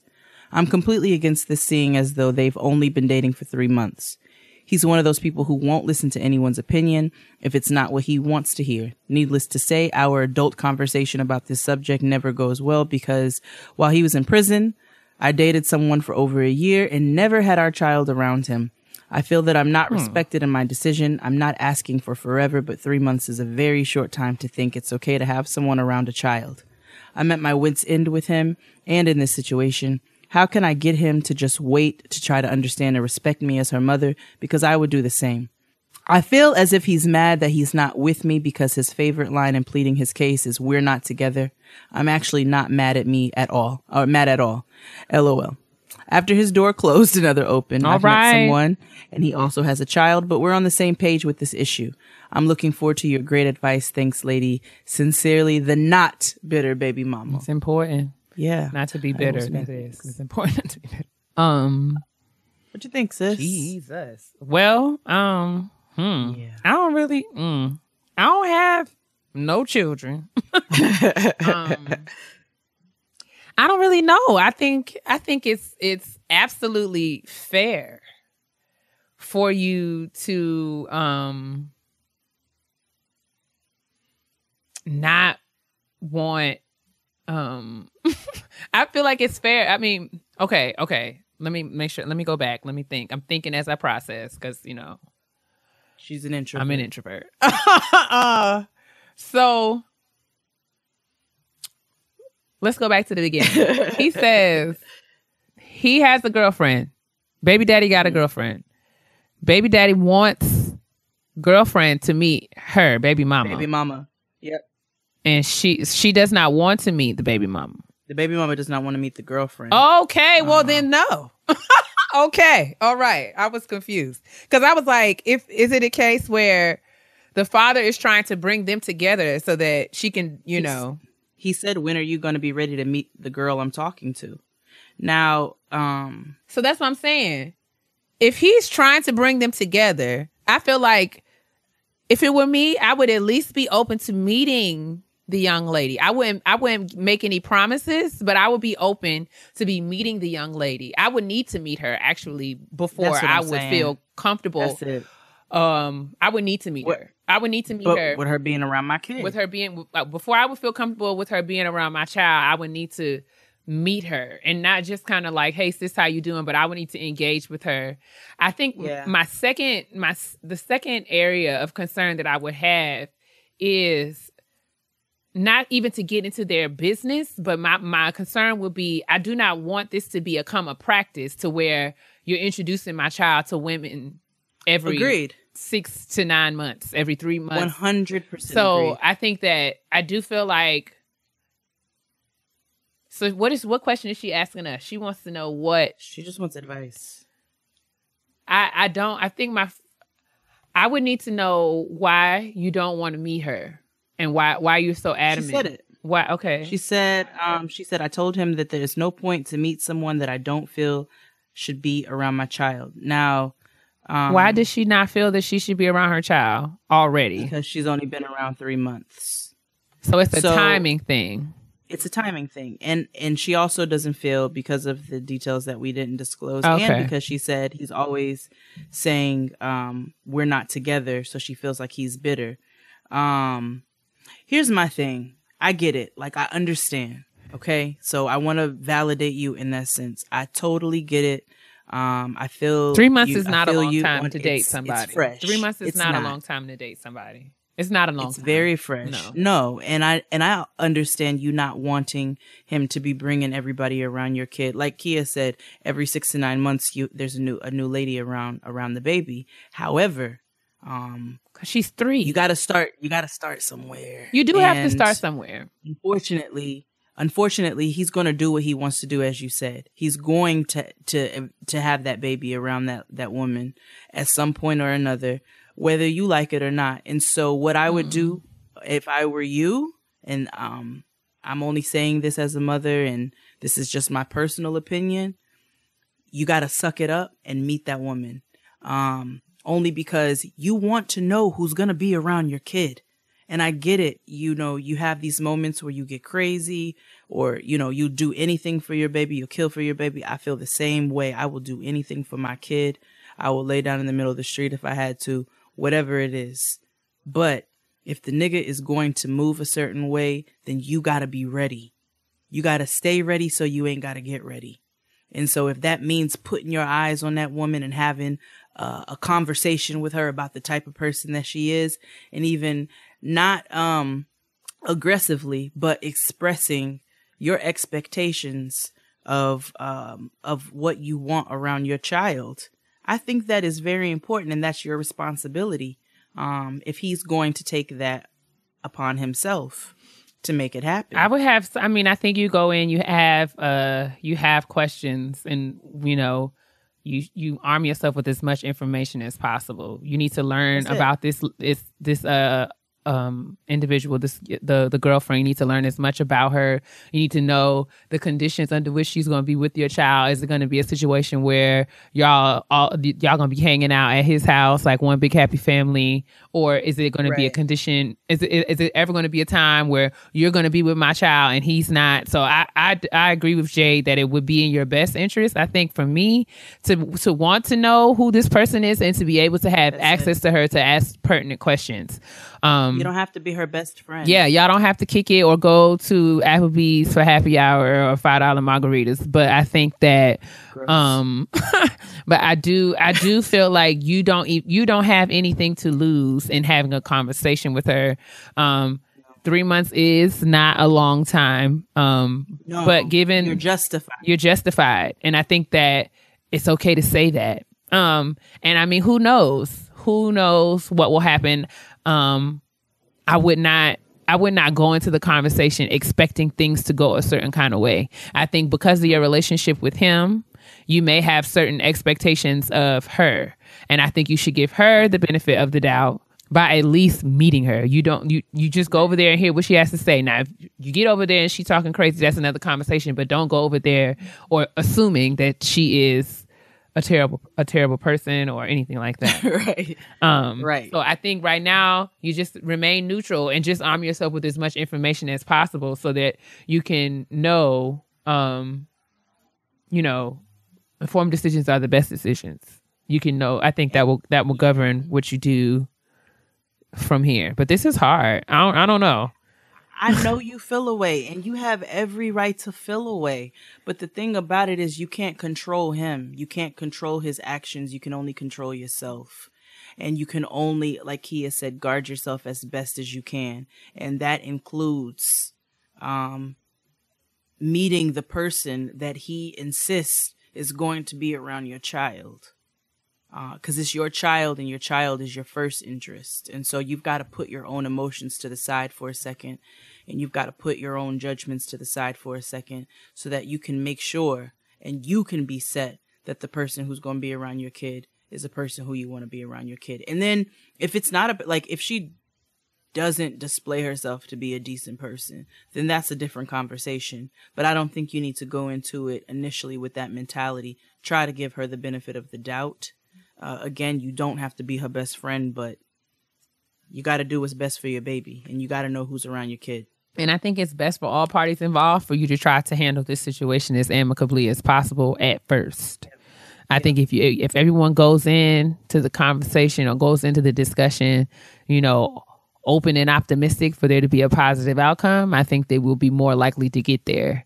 Now, if you go in there with the open and expecting a positive outcome, if you go in there with an open mind and you go in there with all good intentions, ready to just do this the right way, and then if other parties get to acting crazy, then you can say, and you will have leverage to say, I tried, so that if it turns out that you have to kind of use your force in other ways around your decision not to allow, this person to be around your child, then you can do that.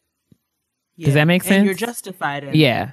I just think, what I'm saying, given the other information that you shared that we won't read on the air, given the other information that you shared, if it comes down to it where you would need to put things in place to ensure that your child is not around people that you don't want them to be around, then you will have the leverage, in those instances to say that I tried to go about this the good Christian way, but the people were not receptive to that. So now I have to, right.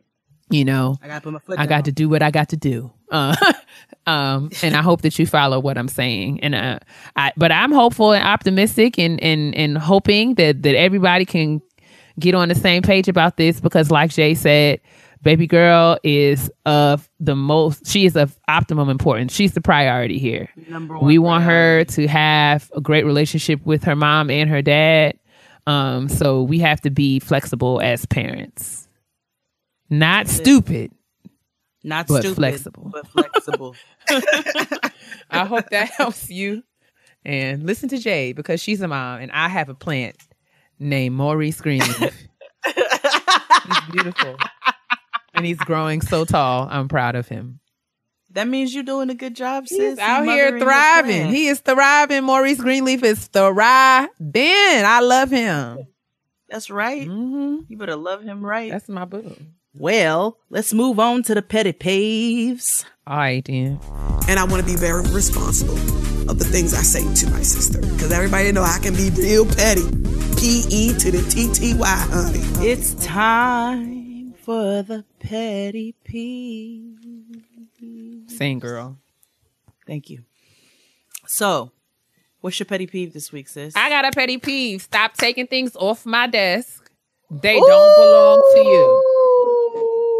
I don't care if I'm in the office. I don't care if I'm beside the office. I don't care if I'm at home. I don't care if I'm here, there, near, far, wherever you are. You better not touch nothing. On a train, that was on my desk that belongs to me. Like, I don't want to hear. I don't want to see nothing that's mine on your desk. I don't want you to come and tell me later that I had borrowed this. Don't touch my things. Do not touch my things. Don't touch my things. That's really all. And I mean, I say this, you got to teach people, how to treat you. You know what I'm saying? Mm-hmm. That goes, both ways. You have to teach people the things that you appreciate, things that you like, things that make you happy, so that hopefully the people that love you will want to see you happy, so they will do those things. But you got to let people know the things that don't really fly with you. I had something on my desk, it was a webcam, right?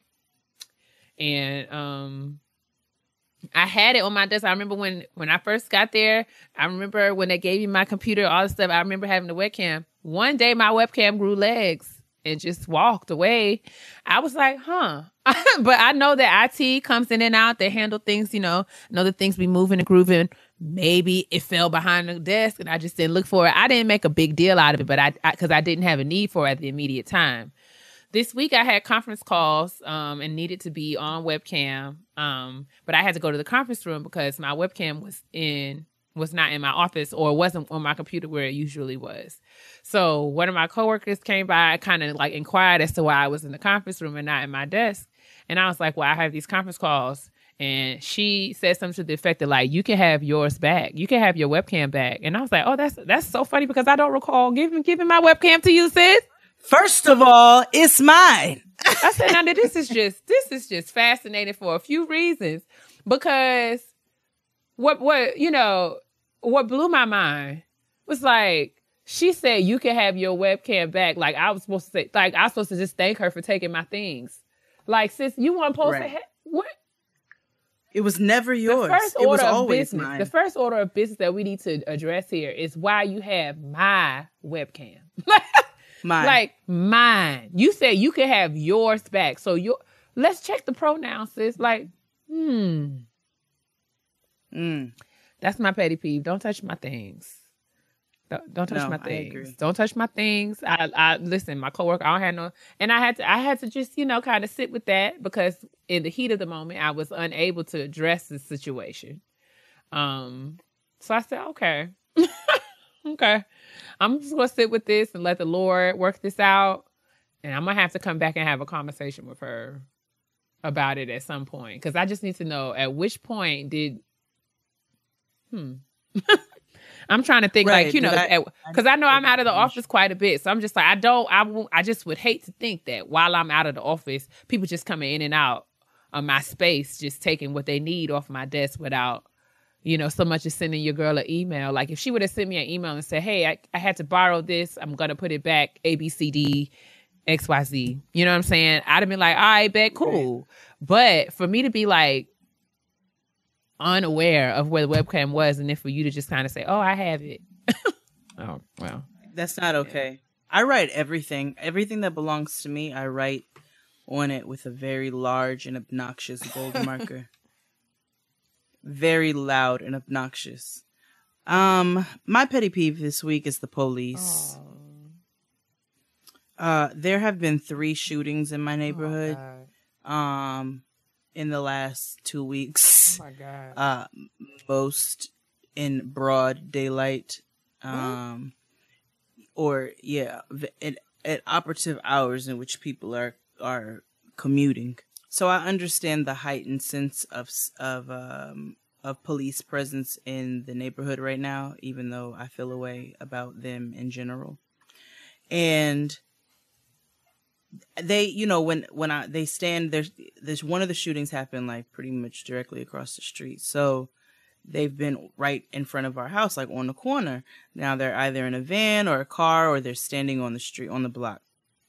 And every time I go in my house, they speak, hey, how you doing? They're very eager to speak, and I'm not. I just give them a But last night, Crystal came over, and she sent me a text, and she's like, I'm here. So I went downstairs to open the door. And as I open the door, and then I go to open the screen door, there are 2 cops scurrying like 2 rats, getting their drinks off of my banister and hurrying up and scooting off of my steps in front of my house. And I opened the screen door really wide and quickly, like, what the hell are you doing? You know what I'm saying? Like, why are you here right now? Why are you sitting on my steps? I know why you're in this area, but why are you sitting on my steps? And so they quickly apologized, like I said, and they ran like rats, and Crystal came in, and we both like, what the fuck? And so today I got my white woman on, and I called the precinct. I was told by AppleCare. That's exactly what I did. I put on my asymmetrical wig, shake and go, and I proceeded to make a complaint. I'd like to file a complaint. Hi, I'd like to speak to the manager. Hello, can I speak to your superior, please? I did. I put on my full white woman complaining costume. A great white woman voice. Good afternoon. It is tried and true, girl. She is ready, on the ready at all times. Sis, I called and I was like, hi, hello. Hello. I was like, so listen, there have been 3 shootings in my area, and I know that you all are going to be all up in the place, but tell your people don't sit on my steps. And the officer on the other end was like, I'm sorry, what? And I said, last night I had a guest, and I go down to open the door, and 2 of y'all were sitting on my steps. You say y'all. Like, I did. I said 2 of y'all were sitting on my steps. 2. Use. Okay. 2 of yous was sitting on my steps, as my grandfather would say. As Perino Ramon. My steps. I was so upset. I gotta go. I was like, listen, I know. I was like, the last thing that I need up in my neighborhood is for 2 cops to be sitting directly on my steps in front of my house, for niggas to be looking at my house and trying to figure out what's going on with 2 officers sitting on my steps. I said, y'all about to put my family in that situation? Absolutely not. I was like, do not put my family in any more predicaments. Call whoever is in charge and tell them that the chunky white lady who was sitting on my steps and the other one who were there at 8:00 last night, tell them don't come in my gate anymore. Don't bring that attention to my house. They were on my steps. Because you know how my house is set up. They came in my gate and sat on my steps. Y'all supposed to be working. Y'all just out here lamping on the stoop. Old girl had to get her big slurp or whatever the shit is called from 7-Eleven off of my banister because she had her shit sitting on my banister, sitting on my steps in front of my door. I believe it's a big gulp. What did I say? You said a big slurp. A giant sip, whatever the shit is called. A swig, my nigga. An extra large gulp. I would like an extra large swig, please. Hold the ice. Like, whatever the fuck it's called. The bitch had to get it off my banister, and I was not happy about it. I was like, take that big face bitch and her big gulp and get it off my steps and tell him don't come in my gate no more, or it's gonna be a problem. And he was like, I'm gonna talk to the sergeant. I'm so sorry about that. That is not protocol. I said, I know it's not. I was like, get them niggas a car and get them off my steps. So that is my petty peeve this week. Be where you're supposed to be. NYPD, leave me alone. I don't like y'all, but I really try to be a peaceful person because I don't feel like having any run-ins. It's been too many of those. And so therefore, leave me alone and I will leave you alone. Thus concluding episode 31 of Getting Grown with Jade and Keia. We do appreciate you for your continued support, and we do wish that you would concern. And we do hope that you would continue to join us. Tune in weekly. We'll be back on our regularly scheduled foolishness next week, next Tuesday. Shout out to Ty for working with us on getting this to you guys this week. Always. And always, yes, he be holding us down. Thanks to everybody for listening. And liking and commenting and subscribing and sharing, all of you. Like, we're still growing. We can't believe it. We're really excited, and we're hoping that y'all will continue to stay tuned. That's all we got, right, sis? That's all I got. So yeah, God bless y'all. Continue to drink your water, mind your business, and moisturize. Mind your business and moisturize your skin and moisturize your soul, because your black will, in fact and absolutely, always crack if it's dry. Bye. Bye. Ooh, that was loud. That was loud. That was on Jennifer Hudson. I know, right? God damn. Heavy. You guys are heavy on me. I don't like. What was that other Jennifer Hudson noise? I can't think. With Tay. She made a noise in that song, and Tay always used to make me do it. No, what's the well? I don't like. No, it wasn't Spotlight. It was another noise she did in the song with me. I'm gonna think about it. Maybe I'll open the show with that next week. Hi. This is an ending. It is. Oh, I thought we said bye. Cut this mess out, Ty. Don't you put that nonsense in there.